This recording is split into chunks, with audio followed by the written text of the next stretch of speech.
Well, the streaming app says it's showtime, so I guess we might as well get it started. Welcome to the Wednesday Night Live Panther-Lair Show here on youtube.com/Panther-Lair.com. I'm Chris Peak from Panther-Lair.com.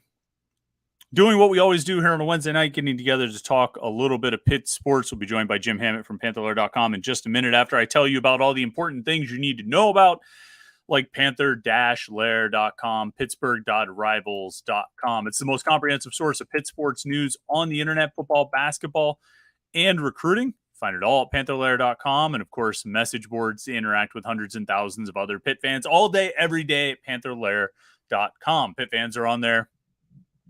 I mean, literally 24 hours a day, 7 days a week, talking about Pitt stuff or anything else that happens to be on their mind. Some of it we even allow as far as the off-topic stuff goes. But as we get closer and closer to training camp next week, ACC Media Days this week, there are more and more Pitt football and Pitt basketball related topics that are engaging the fans, and you want to be a part of it. If you're a Pitt fan, you want to be in the conversation. So go check out the message boards, Panther-Lair.com, Pittsburgh.rivals.com, and of course, the YouTube channel right here, youtube.com/Panther-Lair.com. Like this video and subscribe to the YouTube channel so you don't miss any of our exclusive Pitt video content.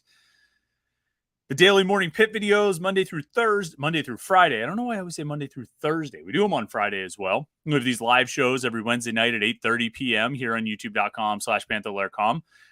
We have recruit interviews and player interviews and post-practice press conferences and post-game and practice highlights. All those kinds of things that you're interested in seeing as a Pitt fan, we have them all right here at youtube.com/Panther-Lair.com. You don't want to miss any of it, so make sure you like this video and subscribe to the YouTube channel, youtube.com/Panther-Lair.com. All right, let's bring in our good friend from Jim Hammett. He joins us every week.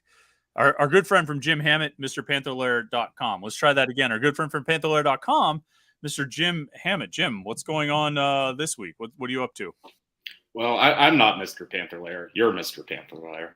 Well, if I call the site Jim Hammett, just have to flip it around and you become Mr. Panther-Lair. So that's what it is. You decided to go with the poster background again this week, Jim, not the open windows or.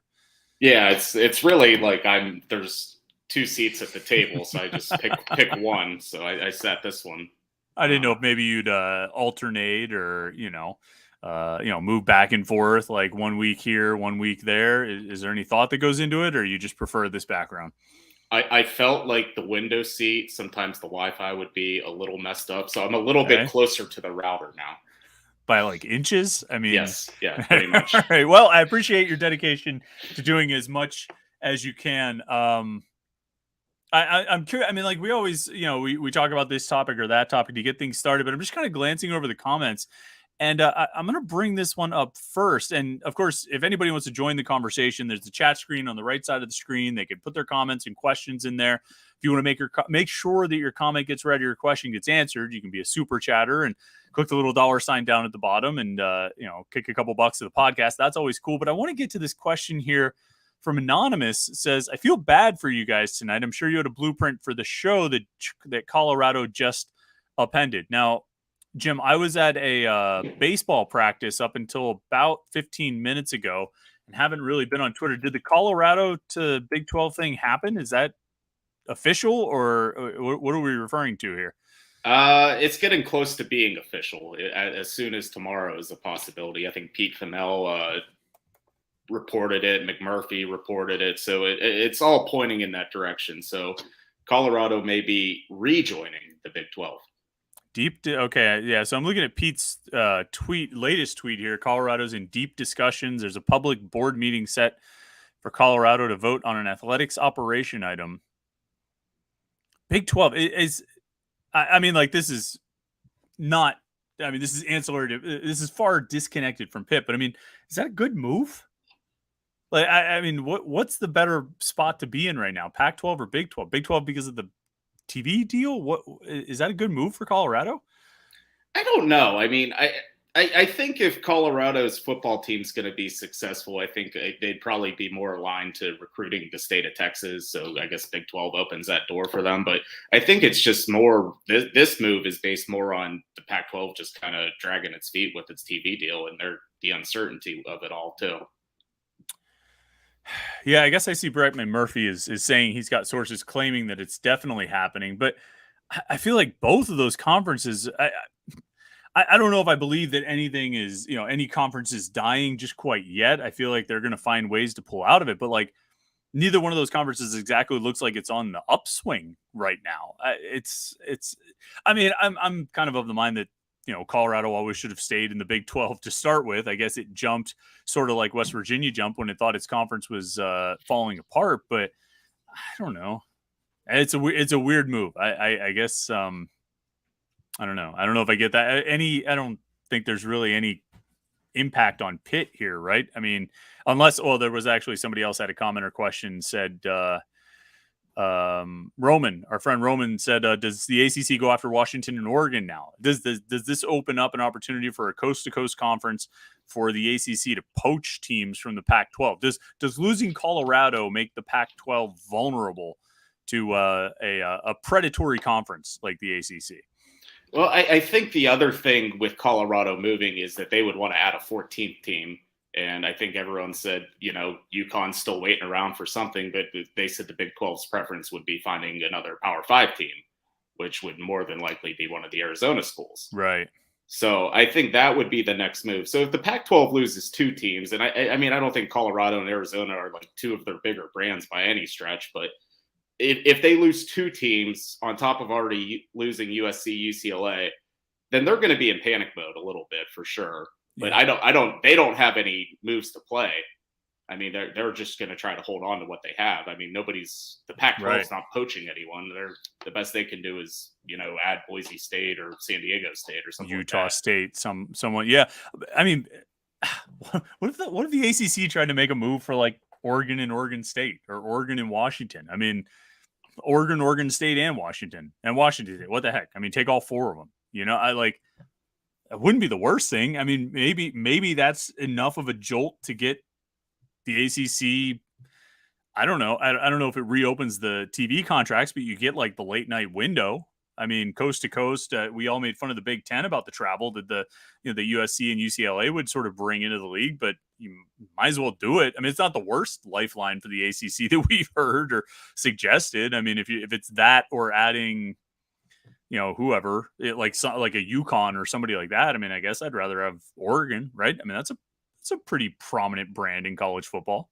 Yeah, I mean, I think Oregon, Washington, even Stanford would be pretty attractive just because of their overall athletic program. So, I mean, if you want to go to the West Coast, I don't think it's a terrible idea for the ACC. I mean, again, with their TV deal the way it is, it's still kind of under contract for a few years. So I don't know how active the ACC is going about its business. And I guess that kind of makes everyone, Pitt fans and all ACC fans, a little nervous because it kind of seems like it's just a holding pattern right now.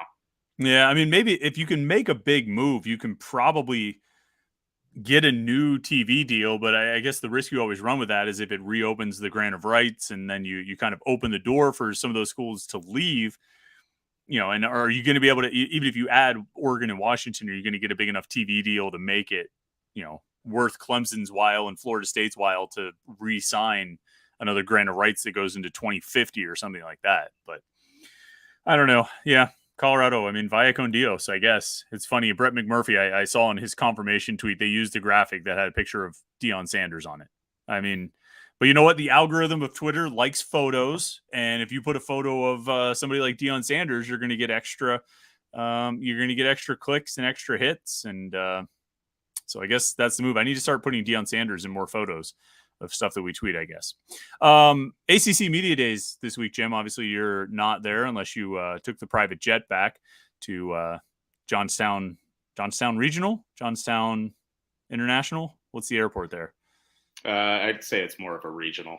Okay, it goes about two places. Maybe you could fly back to Arnold Palmer or someplace like that, and take the private jet back to Arnold Palmer and take the limo back to Johnstown. But anyway, Media Day, I really went into it thinking like, it's just going to be another media day, blah, blah, blah. Excited to go. Most interesting part of it is going to be when they release the media guide and we can see all the jersey numbers and updated heights and weights and all that kind of stuff. But I should have known Pat Narduzzi would come up with some way to draw headlines, right? I mean, he's pretty good at this kind of thing. And it's unfortunate. I had his quote.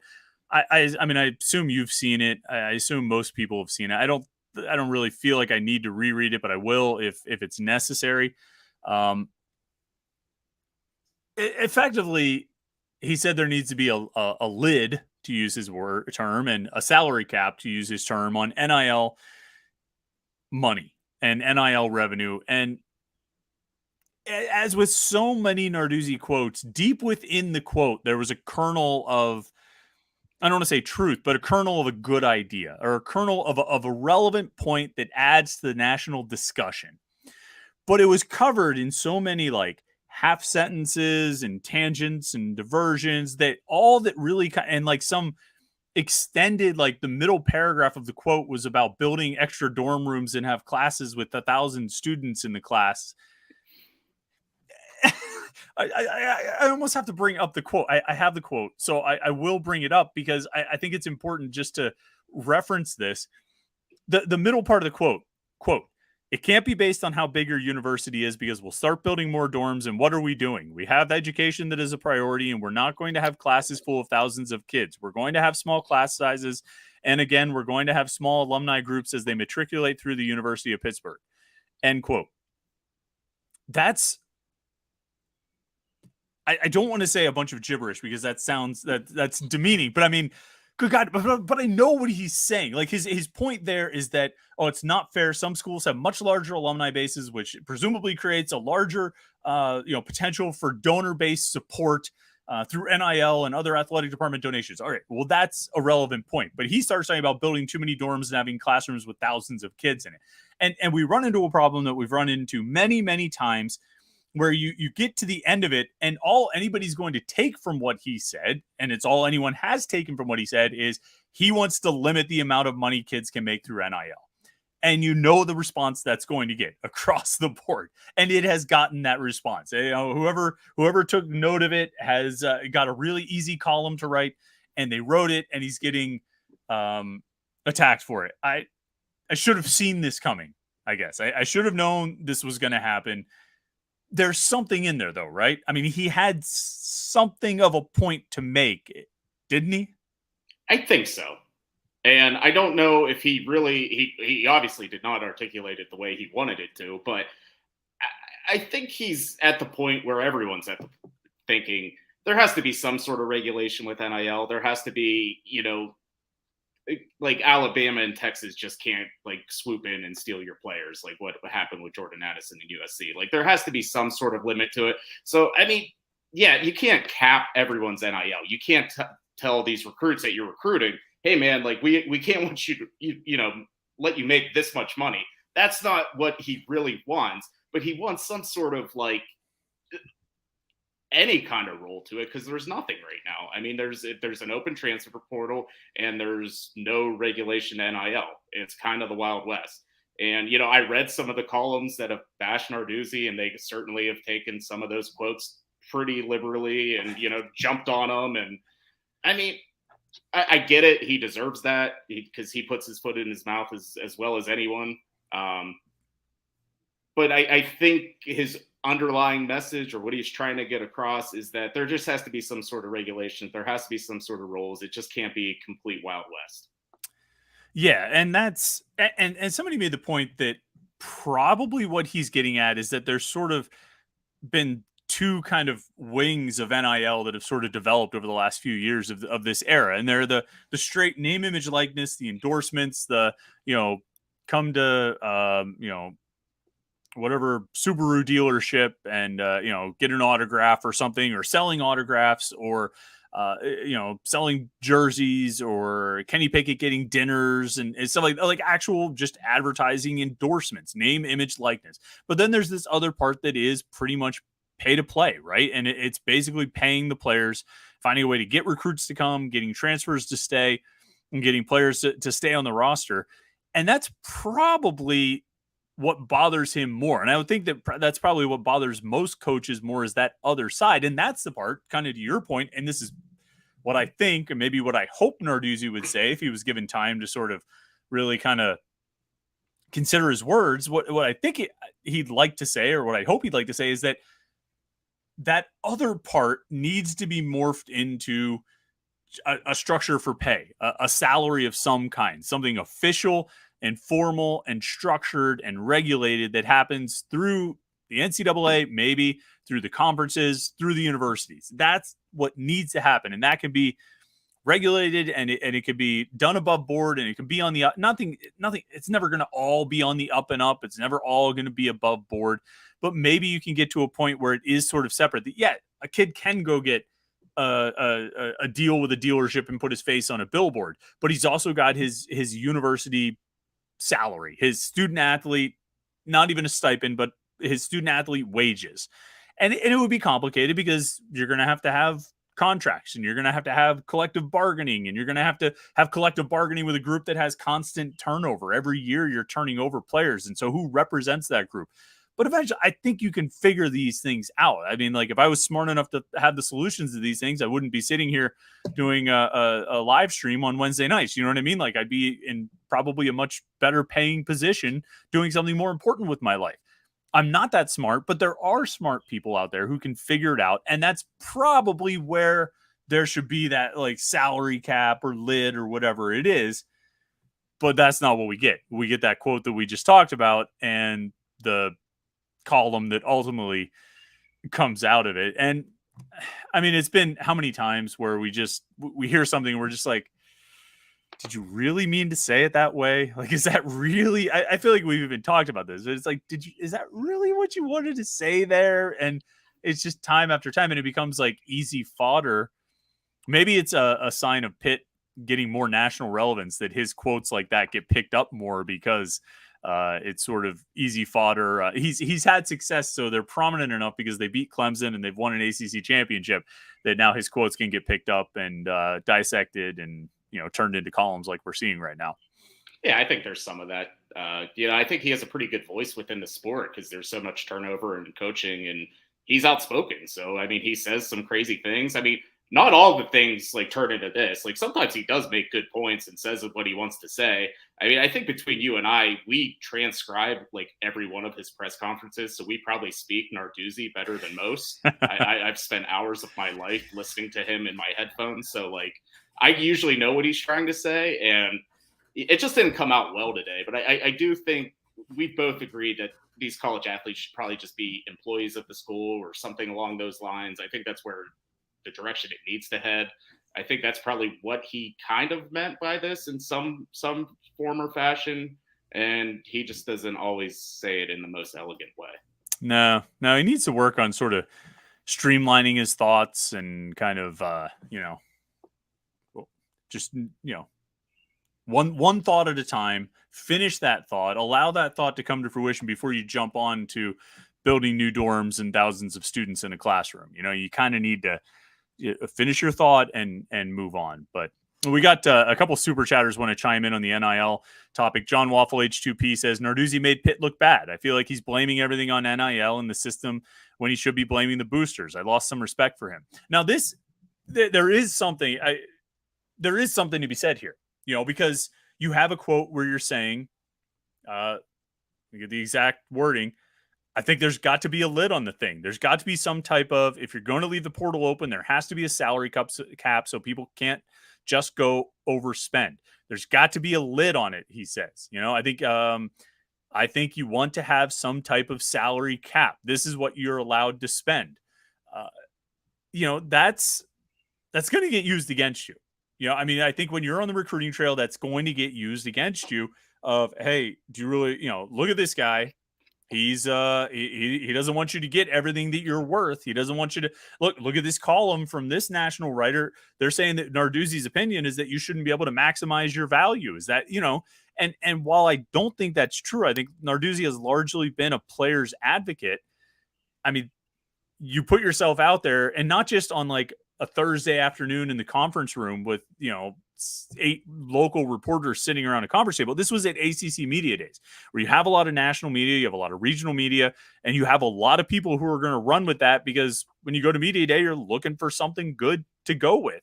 And so that is, I think that's going to hurt them a little bit. I mean, are they going to lose this guy or lose that guy? No, but it's not going to help, right?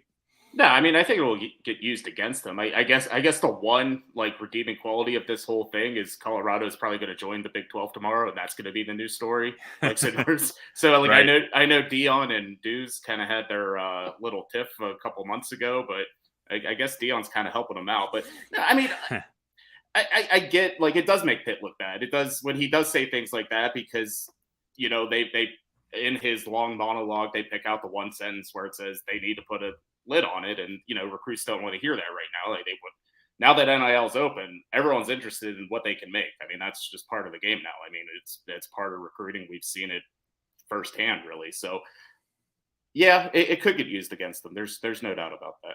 Yeah, and it's a shame because I don't think it fully reflects the way it's being presented. I don't think it fully reflects what he actually thinks. I think he feels like the system needs to be fixed, like we just talked for the last 20 minutes. I don't think the way it's being presented is really how he feels, but the words are the words, and that's what they said. Chris is a super chatter. He says, Chris, Colorado's leaving the Pac-12 for the Big 12. With the Pac-12 on the verge of collapse, is there an opportunity for more TV money for the ACC? Yeah, we just talked about that a minute ago, Chris, maybe before you got on it. I think, it's worth looking into, particularly if the Big 12 goes and takes somebody like Arizona. I mean, Arizona seems, or Arizona State seem like prime targets for the Big 12 to try and get to an even number. And if they do, I think the ACC would have to take a look at some of those other Pac-12 teams, and that could make them attractive. Josh Newark, though, chimed in and said that Stuart Mandel said today that the ACC is actually okay because ESPN's cutting so much, and if the ACC tried to renegotiate, it wouldn't make money. I go back and forth on that notion. I mean, I think, it's been sort of a given all along that one of the few sort of profitable trying to think of that, profitable properties with longevity or live sports. It's one of the few things that really it happens when it happens. It's not like Sports Center where you had to wait for Sports Center to happen and you could get that information elsewhere. Live sports are happening right then. You can capture the audience in that moment. I think ESPN has to figure out a new way to present it. I think they're going to have to lean more into streaming and find ways to generate more money out of streaming. But I think there's still a whole lot of money in broadcasting live college football. They're finding that there's not as much money in studio shows and talking heads, at least not in the way that ESPN was presenting it or how ESPN was paying them. But there's still a lot of money in presenting live college football and live college basketball. And so while I think, Stuart Mandel is probably right, ESPN's losing a lot of money and they might not have a lot to give to the ACC. I wouldn't be surprised to see ESPN double down on its sports properties, particularly ones that are of high interest, like college football and college basketball. Yeah, I've always thought that they still have to fill airtime. So if they're cutting back on shows and network and programming, that kind of stuff, like you said, live sports are still going to be there, and you still have ESPN, you still have ESPN2, ESPNU, you have all these channels. So Saturday in the fall, something has to be on TV.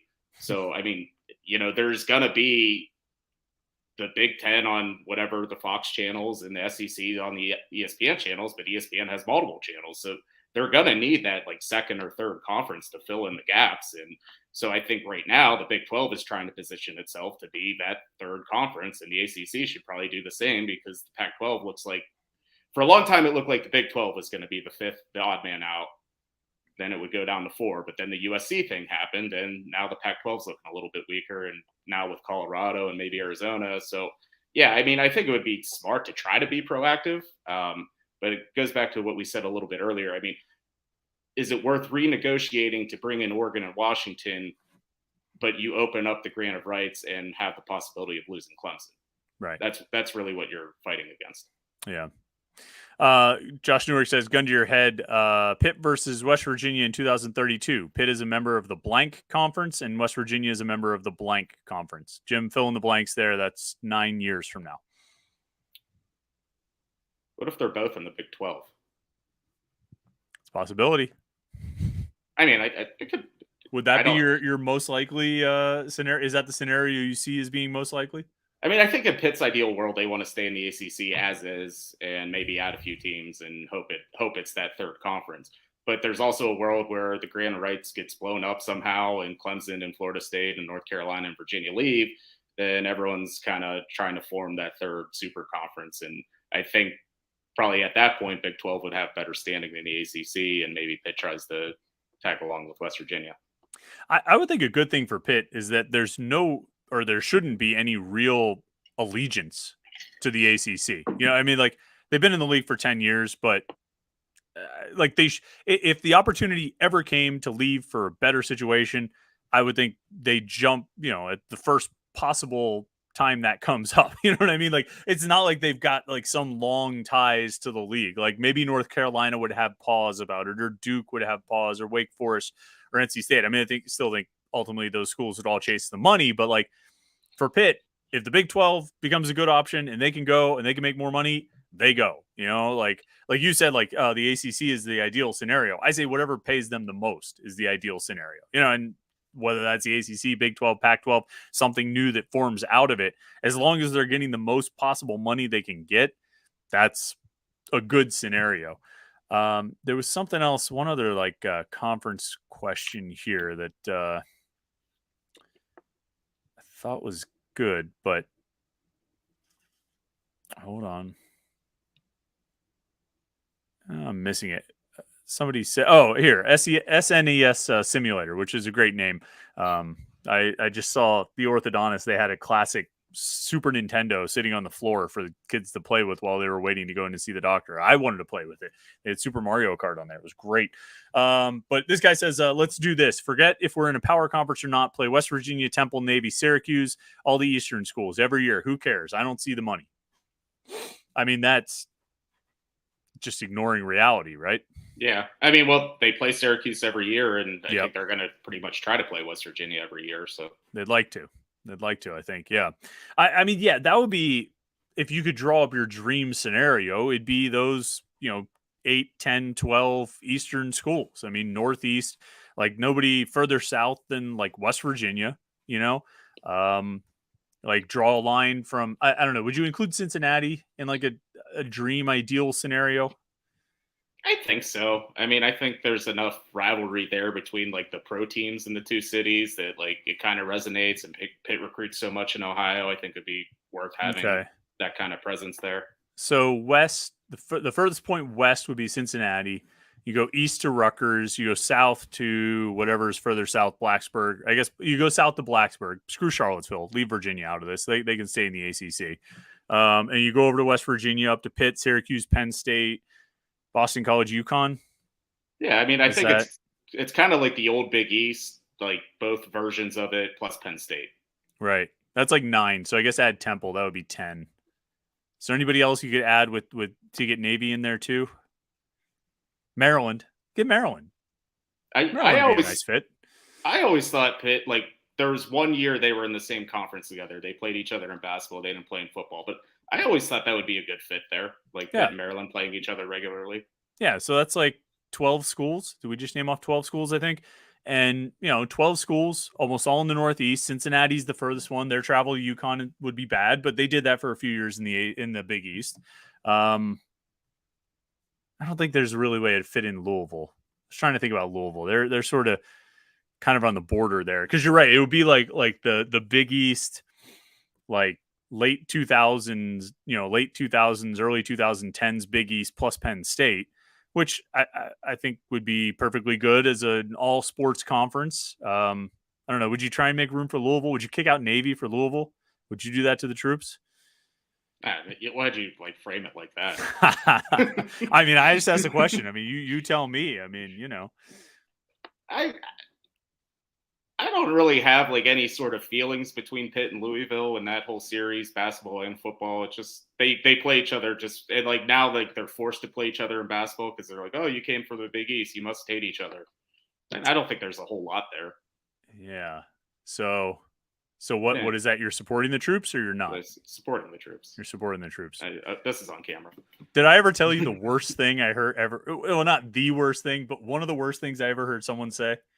I mean, that's a broad question. I mean, you have no idea. I might have told this before, but I can remember hearing Ron Cook on 93.7 The Fan before Pitt was going to play a game at Navy one time. And they were talking about the great experience of going down to Navy and what it was like being at Navy and watching the game at Navy. And he was right about everything. And they do the whole like cadet march and then all the players are on the field. And I swear he said something along the lines of like, you're watching the game, you just look out there and you realize, half of those players on that team could be fighting in a war soon.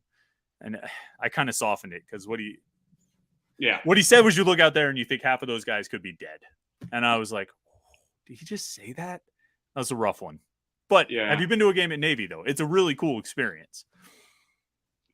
Kind of tying this all together, I was at that exact same game with Ron Cook. Like, there was like a mutual friend. Ron Cook was at a tailgate.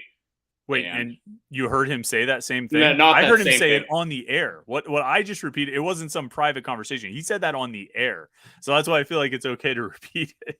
No, it was like 2008, like the LaShawn McCoy. Oh, yeah. The revenge game for the game up here in 2007. Right. We went down there and won. Yeah, there was like a mutual, like Ron Cook's friend is the same friend. My dad, they're all connected. We're all at the same tailgate. So, yeah, it was that game.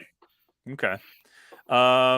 Let's see here. TRR says Cincinnati, Louisville, Pitt, West Virginia, Virginia Tech, Penn State, Syracuse, Boston College, Rutgers, UConn. How many is that? 1, 2, 3, 4, 5, 6, 7, 8, 9, 10. 10's good. I like 12. For some reason, 12 seems like a better number to me for a conference. You could go divisions if you want. I don't know. You good with 10, or would you add Navy and Temple to that list? I like the idea of 12 too. I think you can do a little bit more, kind of spice up the schedule a little. Yeah. All right. Get Temple back in. Give Temple back in. Yeah, Peninsula P agrees with us. Add Maryland. Maybe do Maryland instead of Louisville. All right, I got no good segue tonight, so I'm going to talk about Chris Gates for a second. As always, I'm thrown off by the Navy Ron Cook thing because I wonder if I actually should have shared that anecdote. But he said it on air. He said it on air, and I still can't believe it. And I forget if it was 2008 or 2013 or 15. I forget what year it was. But and I like Ron, but I just remember thinking like, oh, really? Did you say that on air? Though. I mean, I guess I would say this. It's good that Pitt has only played the service academies once, because who knows what Pat Narduzzi might have been able to come up with in those situations. He could have dug deep on those. But anyway, the Panther-Lair Live Show, of course, it's sponsored by Chris Gates Fitness. Chris is an online fitness coach from Pittsburgh. He's a huge Pitt fan, and he's got an awesome opportunity coming up in just 12 days. Chris is launching his one-on-one online fitness training camp on August 7th, and it's your opportunity to get your own customized, personalized training and nutrition program to reach your health and fitness goals. You're going to work with Chris to create a program that's tailored to you, and Chris will be there every step of the way to guide and support you through the process. When you join Chris's training camp, you have the opportunity to participate in monthly challenges that help you build healthy habits. And Chris will pick winners each month to receive free workout supplements, home gym equipment, and more. And just like how Pitt shows up to training camp on the South Side to start getting in shape and build their game plan for the season, you'll work with Chris to map out a strategy that helps you make progress during a time of year when people tend to see their health and fitness go in the wrong direction. Football season, tailgating, road trips, the holidays, and more all make fall a really challenging time to take steps forward. But by signing up for Chris's training camp, you'll commit to enjoying all of those aspects of fall in a way that supports your goals. The program is not only about losing body fat or building muscle, it's about combining all of these things into one program that pushes you in the right direction and helps you establish healthy, sustainable habits that serve you well for a lifetime. So don't forget the date. Chris Gates Fitness Training Camp opens on August 7th. Panther-Lair listeners will get 75% off their first month of training camp as well. And that discount doesn't apply to anybody else, so it's a great opportunity to take advantage. Stay tuned to the podcast for more details and visit chrisgatesfitness.com to learn more. I want to get to more comments and questions, Jim, but I wanted to check with you your thoughts. Non-conference schedule for Pitt basketball was released. Look at this. Look at all my notes on the non-conference schedule. You see that? You're not. You tell me first. What were your thoughts? What stood out to you with the this non-conference schedule? 11 games announced, November and December. I read something earlier this week. I think Emad Brennan, he used to work for ESPN. I think he's kind of independent now. And it's kind of along the lines of last year, college basketball played its most non-conference games on neutral site floors, more than ever. And his thought was, let's get games back on campus. So when I see games, I think when I look at Pitt's schedule, I think the West Virginia and Missouri games are more exciting than going to Brooklyn to play those two games in a half-empty Barclays Center. I don't know where you stand on that, but I kind of like the idea of getting games back on campus. Like they did the, play the game on a boat and go to Japan, and they did all these gimmicks for these past 10 years. And I don't really know if they need to do that, because I think like the core or the soul of college basketball is being on campus. So I think I like the idea of Pitt, trying to get more marquee non-conference games, either at the Pete or on like a true road game. Yeah, I mean, I think it worked. They've. So, I mean, are you advocating not playing in those tournaments, like not playing in any neutral court tournaments? Is that what you mean? I mean, I think it's a good way to schedule two quick games against two quality opponents, because there's probably more red tape in trying to get Florida to come to Pitt. But Right. I mean, I think for the sport overall, and just as a consumer, and I enjoy that when seeing a packed house on a college campus rather than them playing in a half-empty gym somewhere warm on Thanksgiving weekend. Yeah, I mean, I kind of like I agree with you. I think it's better to have them at home or at somebody's home court. I like the tournaments. I think they're probably good for the teams. They give them the experience of being in a different venue, away from home, playing sort of not back to back. All right. I mean, Pitt's preseason NIT games are split up over Thanksgiving, one before and one the day after. But they do. I mean, they give the team more time together. This is actually something Milan Brown. We talked to him last week for an interview on the Morning Pit, and we talked about the Spain trip and just kind of how it's a bonding experience to sort of be together like that and spend that time together. I think, whether you're going to the preseason NIT, you're going to Maui, or I think they traveled. The Legends Classic was one where they played. Were all those games on the road? Were all those games at a neutral court? Yeah. I forget where was that? I'm blanking on the venue. Which ones was I forget what they're all called. That was last year. When they played Michigan and BCU. That was in Brooklyn. Was it in Brooklyn also? Okay. Yeah. I don't know why I'm blanking on it. But sometimes they'll have those tournaments where you'll play the first two games of the event at your home court, and then you'll go and play there. But anyway, I think you spend 3 or 4 days together on the road. I think it's good for team bonding. And I mean, they're playing 11 games. That's 2 that are not. So you still have 9 out of 11 non-conference games that are on somebody's home court, whether it's Pitt's or West Virginia's. I don't really have too much of a problem with that, as long as you keep it to that. You don't want to be in too many of those things, but I think doing one is fine. One thing that stood out to me when I first glanced at the schedule is there's a 7-day gap, 8-day gap between the Missouri and West Virginia games. So I think it's almost guaranteed they're going to have another, December 2nd ACC game, right? I mean, it's almost like perfect. It almost lines up perfectly. The NC State game last year was December 2nd. Missouri's on a Tuesday. They have nothing until the following Wednesday when they play West Virginia. That's almost guaranteed to be an ACC game, isn't it? Yeah, I think they've done that the past couple of years. I think it was 2 or 3 years ago they actually started the year with an ACC. They opened with Florida State. Yeah, like Capel's second year, I think it was. And they beat them. They did, and then they lost to Nichols.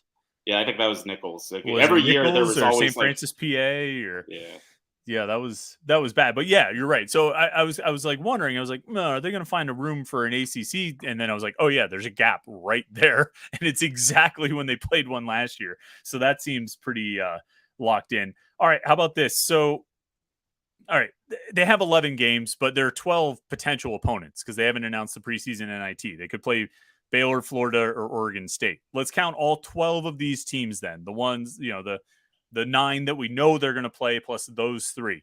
Pitt has lost to 5 of those 12 teams in history. All right. Can you name all 5 teams Pitt has lost to from the non-conference schedule this year?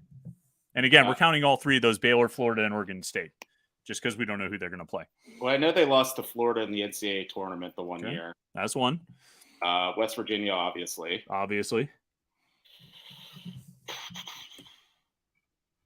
don't remember them ever playing Missouri. You're correct. They never played Missouri. They never played Baylor either. So if you want to take that off, I'll give you a gimme on that one. Was there like a random Oregon State game in the CBI? They've played Oregon State 3 times and lost all 3. So Oregon State's record against Pitt in basketball is 3-0. In case that means anything to you. Oddly enough, so they played Oregon State 3 times. Most recently in 1981, they lost on a neutral court. They played Oregon State in 1950 on back-to-back nights, December 22nd and December 23rd. Why? I have no idea. We need to ask Sam Shulo. Sam Shulo would know the answer to that, of why they played Oregon State back-to-back nights, but they lost both nights. So that's 3.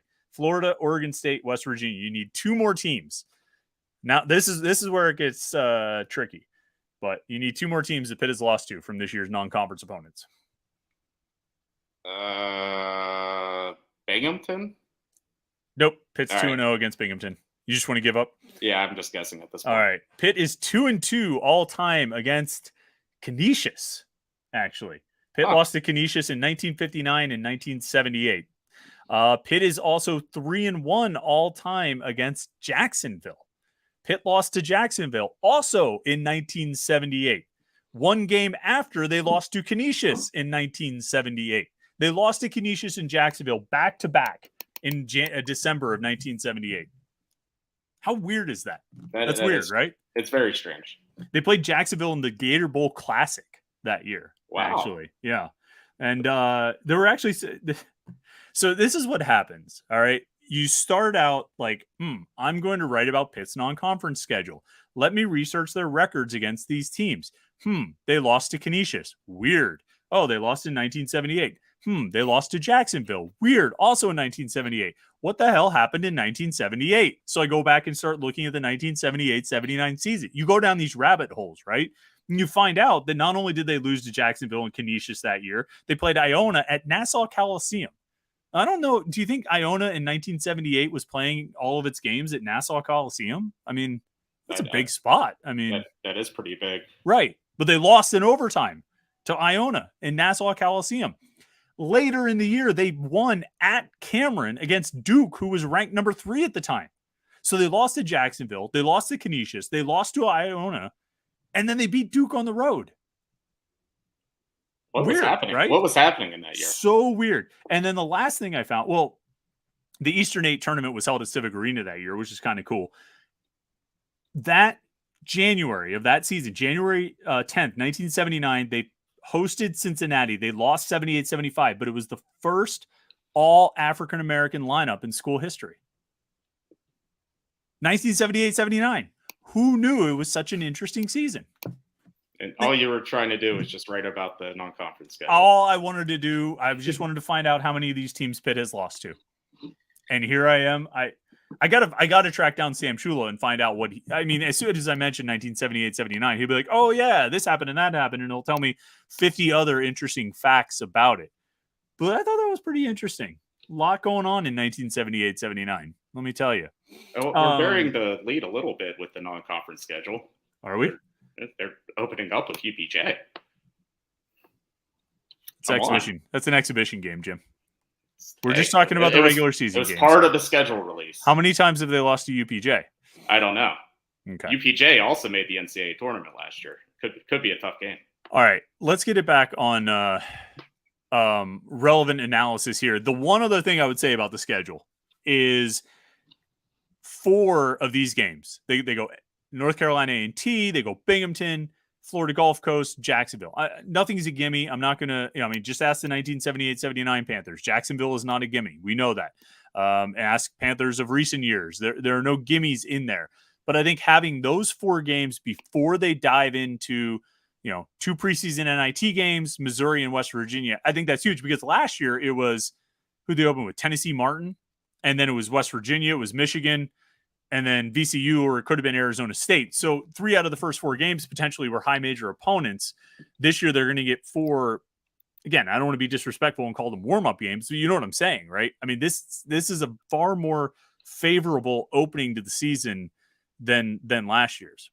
Yeah, I agree. And I think the one thing I want to see from them this non-conference schedule is they have not even been competitive with West Virginia. They have gotten their clocks cleaned like 5 years in a row. Like they need to show, and if there's a year to do it, like Pitt has a pretty good team and West Virginia is kind of, in some turmoil. Like this has to be the year. Like they just can't lose by 20 points again. Yeah, you would think. I mean, it's going to be tough down there, but yeah, I think you said it right. You need to be competitive, and maybe having again, that was the second game of the season last year. Now it's going to be, what did I just say? The sixth game of the season, seventh game of the season, 2, 4, 6, eighth game of the season. I mean, they should be warmed up. They should have a sense of what the rotation is. They should, I mean, that'll probably end up being the ninth game of the season. Not even counting your fighting UPJs. If they add an ACC game in there, they're going to have 8 games under their belt before they go to Morgantown. They should know who they are. They should be ready to play down there and be, like you said, a lot more competitive than they have been. All right, let's roll through comments and questions. Unless, did you have anything else on the schedule? Anything else stand out to you in the non-con? No, not really. All right. Bryant Wagner was one of the first questions. He got this in before the show even started. So, Bryant, we apologize for taking so long to get to you. He says, you get to add one of the following players to this year's team. Who are you taking? JP Holtz, Tyler Palko, Devin Street, Ray Graham, or Patrick Jones? Jim? I think I'd go Devin Street. Devin Street. I think he was a pretty solid receiver, and they definitely need some help out there. They do. I might go with Tyler Palko just because he's a proven commodity. I like. Yeah, I can get that. Yeah, like he wasn't great with Matt Kavanaugh, but like I think we know who he was. I think we know he could lead the team. I think we know he could make plays. And I mean, even his second year with Kavanaugh, his stats were pretty good. And I think Cignetti's a better coordinator, a better college coordinator than Kavanaugh. And so I would probably go with him. I mean, I can see the need at almost all of these spots. I mean, Patrick Jones, obviously, I mean, they need him because they need defensive ends, or at least they need some proven guys. Ray Graham was electric. I mean, are we talking pre-injury Ray Graham or post-injury Ray Graham? Because there's a distinction to be made there. Oh, Patrick Jones, real quick. That reminds me, Jim, because I have to write the defensive end depth chart piece for tomorrow, and I have no idea what to do. What's the defensive end depth chart here? I need you to kind of guide me on this one. So wouldn't it be Hayes and hold on, I have my trusty roster sitting next to me. I mean, I can name names for you: Bam Breema, Nate Temple, Nikai Johnson, Sam Okunlola, Jimmy Scott. I think that's all of them. Well, the 2 freshmen. But yeah, I would guess Hayes and Breema are your starters, and Nikai and Temple are your next 2, and Okunlola should be right there. I think that's probably your main 5. All right. Good. I should write that down. Thanks, Jim. I appreciate that. I meant to ask you that. I was like, oh man, I'm really struggling with this depth chart, and I have no idea who to put where. And I was like, oh, I'll ask Jim tonight. He'll have a good idea. So that's pretty good. That's probably what I would have gone with. I think Breema as a redshirt senior is probably going to be a starter, I would think. I don't know where Nate Temple fits in. I think if Sam Okunlola is going to jump somebody, it's probably him. But that's also assuming Nikai Johnson's ready to go and ready to be in a primary, 2 deep role, which I think he will be. But I guess I think he will be too, and I think there's a chance he could be a starter by the end of the year, one of their best pass rushers. Just kind of need to see it. Nikai Johnson. Yeah, I agree. There's positions on this team where I think we have questions. We don't know what to expect. Defensive end is one of them, but I'm kind of excited to see what these guys can do, because I think there's some really good players in there. I think Dayon Hayes has a chance to be really good. Nikai Johnson, Sam Okunlola. I think those 3 guys can be really, really good. We just haven't seen it because they've been blocked by Patrick Jones and Rashad Weaver and, Baldonado and Morgan and Alexandra. Brock Madonic asks, seems that football recruiting has cooled down drastically. What's the feel with Yassine Willis and Zamarian Lang? Jim, I think Willis is supposed to announce on Saturday, or he gave some indication that he was announcing on Saturday. Am I right about that? He has a big announcement. Didn't say what on Saturday, and I think Zamarian Lang is committing on Sunday. Oh, did he announce a date? Or yeah, he's had a date. Okay. And the Willis was kind of, it's a big announcement. We don't know if it's the big announcement. Yeah, hopefully it is, just because we need something around here. Lang, I thought Pitt had a good chance with Lang, the 4-star wide receiver, but it sort of seems like that's drifting away. more and more. I still like their chances with Willis, but not so much with Lang. Do you have any thought on either of those guys, Pitt's chances with him? Still feel pretty good about Willis and Lang. I mean, I don't know. I mean, it was one guy on the 2247 website that made a crystal ball. I don't know. Yeah. Stephen Keel wants to know, does Pitt's head coach say wild things like ACC is recruiting better? ACC recruiting is better than Big Ten just to get attention. I don't think he says things just to get attention. I think he says things because he believes them, but they don't always come out the way that he actually believes them. Or do you think he's trying to get attention, Jim? I don't know. I don't really. I think Pat kind of like marches to the beat of his own drum. Like he's kind of in his own world. So he says these things, like drops these bombs, and just walks out of the room. So I don't really know if he's looking for attention. Yeah, I kind of agree. TRR wants to know who's going to return kicks. Che Wabuko and his speed has to be put on the field after redshirting. I mean, do we just assume they're going to go with like the starting running back again? I mean, is Rodney Hammond, because even when Izzy was out, wasn't Rodney Hammond back there as the kick returner? Yeah, I even asked like Andre Powell one time. I was like, "What? Like, you have like other guys? Like, what's with the running back?" And he said, "Well, we structure our return like a run, so we put a running back there." Okay, maybe Derek Davis. I mean, maybe Derek Davis could be a guy who could. I mean, he had good breakaway speed, straight line speed in high school. I mean, you can watch the tapes. I mean, looks like maybe he could do that again. I mean, maybe he's the guy. Yeah, it's a thought. Doesn't have to be the starter, I guess. Voodoo IPA has recommendations for you on your Wi-Fi.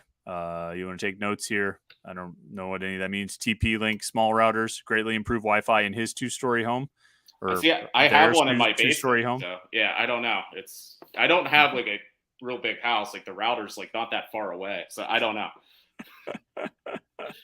Voodoo IPA then says, let's get this over with. 4 16-team conferences. I'm tired of this dragging on. There was a time when I was pretty sure it was going to end up as 4 16-team conferences. I don't know if I still think that's the case or not anymore. Do you think it still ends up as 4 sets of 16? I don't know. I mean, I still think there's like that weird like alternate reality where everyone says like these like 50 schools are just going to break away from the NCAA and kind of become their own league. I mean, that could maybe happen down the line where like all the SEC and Big Ten schools just kind of become its own entity. I don't know. I mean, here's an idea I saw like back whenever like the conference realignment was running rampant, like mutual friend Craig Meyer had the idea of like, do whatever you want with football, but like let's go back to regular conferences for everything else. Like let's like have like Pitt in the Big East for basketball again. Right. That would be. I mean, maybe that's what it is. When we talk about schools or conferences breaking off, maybe it just needs to be the sport. And there's the SEC of football, and there's this of football, that of football, and then basketball is the old Big East. And I mean, I think they would have to be able to make that work. If they can find all these convoluted arrangements with Notre Dame, maybe they could just make it work like that. I don't know.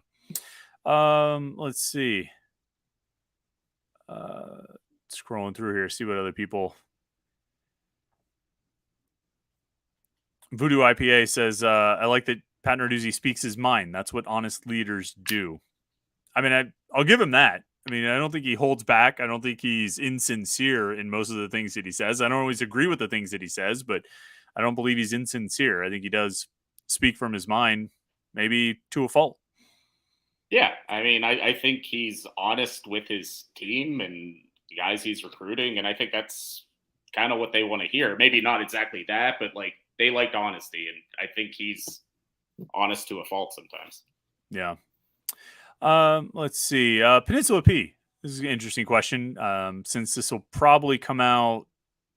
What did I tell you? You just asked me when's the poll coming out. What did I tell you? Next week, I think? Next Tuesday? Tuesday or Wednesday. The ACC preseason poll. Yeah, Peninsula PS. Where do you think Pitt will be ranked in the ACC preseason media poll? What's your guess, Jim? 6. Who's so I mean, obviously Clemson, Florida State. You got Carolina up there. Who else? Miami. Carolina, Miami. Duke's kind of this darling for some reason. Yeah. I don't know. I mean, Pitt lost a lot. There's enough question marks that you can't just like blindly put them in the top 5. I don't know who else would really be a threat there. Like No. there's some pretty bad teams. Like Virginia Tech is probably going to stink. Georgia Tech's Yeah. probably going to stink. So I don't know. I think Virginia. Pitt will probably be in the top half, but the lower end of the top half. Yeah, I think that's fair. Did you see David Hale from ESPN ranked all the positions and then took like an aggregate of the ranking and it ended with Pitt like third? I don't think any. I mean, some people might vote them third. I don't think they're going to end up third. I think fourth or fifth probably makes sense. Fifth, if Miami gets the Miami votes. I don't know. I wonder how much the Triangle media is going to push Duke up. You know what I mean? I think there'll be enough votes from the rest of the conference media that have Duke lower, like 8 or below. Although you can't really justify putting Duke 8 or below, can you? No, I mean I think they're going to be pretty good, but like I don't know if like they're going to warrant like being a top 5 team. But right, I can't dismiss that. Yeah. I guess 5 or 6 is probably the safest bet. I would think. Peninsula P followed up and said, I think they will undersell Pitt. Pitt should be no lower than 5th. I pretty much agree. I mean, I think they've earned something at this point, even with question marks. But I mean, teams have question marks all the time. Even with question marks at quarterback. I mean, I think they've been consistent enough that 5th is probably pretty reasonable. Hey, Virginia Tech has been a preseason top 25 with less. That's yeah. I wonder where Virginia Tech ends up in this thing, because they should be lower, right? Like they should be, like you said, they should be bottom 4. They should be pretty, like they're right, bottom 3. Yeah, they're pretty bad. Where will they actually end up though? Like they 9, might end up. Yeah, 8? they might. Yes, they might. Oh, geez. CD asks, hey, Chris and Jim, where's the best place to park at Yankee Stadium? You have any idea for the Syracuse game? I haven't figured out my plan for that one yet. I'm planning on going. I haven't figured out the logistics yet. Media parking was like pretty much right across the street, actually. It was in a little garage, like right across the street, but I don't know if that garage was open to the public. I feel like there were a lot of empty spaces because there were a lot of empty seats because not many people went to that game. I can't think that Pitt Syracuse is going to sell out. There should be ample parking nearby. Did they announce it's a 3:30 game, right? 3:30. So you could take a train. I mean, you could like public transportation into the Bronx. I think for the bowl game, like we stayed at a hotel kind of like somewhere on the New Jersey side and just Ubered over. I don't know. Oh, really? Yeah. But that would take a long time. How long did that take? An hour? I don't remember it taking that long. No? You don't go like through Manhattan. You kind of go like up and around. It's true. It's true. All right. Let's see. With the lack of depth at wide receiver, do you see a walk-on like Jake McConaughey to play a role in the offense this fall? Jim? I mean, it's happened before. I mean, you've seen Vardzell on the field. Gavin Thompson got a few snaps. So, I mean, it's not out of the realm of possibilities. I don't know how many targets he'll get, but he could be on the field. Yeah, I like they have a lack of depth, but they've got numbers. You know what I mean? Like you have the top 3 there, and then I don't know. I mean, I feel like when they've had to, or when they've gone to walk-ons, they've typically been down numbers. You know, I feel like when Gavin Thompson played, was it Louisville last year? Yeah. And I think like Miles Alston got a target in that game. I mean, but like, I don't think Konate Mumfield played in that game. I think they had injuries. You know, Jalen Barden was out, or maybe Bub Means didn't play. I think Bub didn't play. Right. And so it was, they were kind of like filling in gaps wherever they could. I think for the most part, it'll be, the question to me is not like, can a walk-on get in? It's more about how are they going to fill out those 3 spots behind Mumfield, Means, and Reynolds. And I don't think they're going to be turning to the walk-ons for that. I mean, ideally, they won't be. Ideally, they'll find qualified candidates out of the scholarship guys to fill those 3 reserve roles. I have no idea who it's going to be. You wrote the depth chart wide receiver piece, right? A few weeks ago. Who'd you put as your second team guys? I mean, I think we kind of assume the top 3, but like after that, like I'm thinking it's going to be some of the freshmen. I mean, it's going to like the true freshmen. It's going to have to be right. With the Do you remember who you wrote? Do you remember who you said? Wide receiver week was a couple weeks ago. Man, I'm thinking all about defensive ends this week. Yeah. Well, Josh Newark points out the walk-on who succeeded, says Jimmy Morrissey says hi. Nobody says a walk-on can't succeed. I just think they're going to hope to find other options. Now they've got a few scholarships open. Maybe a guy like McConaughey is so good that he earns his way and earns a scholarship before the season becomes a player. I don't know. I mean, I hope so. I mean, best of luck to everybody. But I think they're going to hope to find options, at least to fill out the 2 deep from the scholarship guys. But all right, let's wrap it up there. Jim, I appreciate you as always. And of course, everybody who's on the live stream tonight. It's been a lot of fun. All the comments and questions, good conversation. Make sure you stay tuned at Panther-Lair.com, where we'll have lots more of these kinds of conversations. And of course, the morning pit and all the videos we do here at youtube.com/Panther-Lair.com. So like this video and subscribe to the YouTube channel. And I think that's about it. Jim, any final words before I hit the button here? No, I mean, well, training camp starts next week. So it does. All these questions will kind of start getting answered. Yeah, probably like next Wednesday is my guess. And so we'll have a lot to talk about next Wednesday night. So everybody better tune in for that. It's we just keep getting closer to the start of the season. But all right, Jim, thanks so much tonight. It's been fun. We'll see you on the message boards. Everybody else, we will see you on the message boards. Talk to you tomorrow for the morning pit, next week the live stream, and all those places. So have a good rest of the night, and we will see you soon.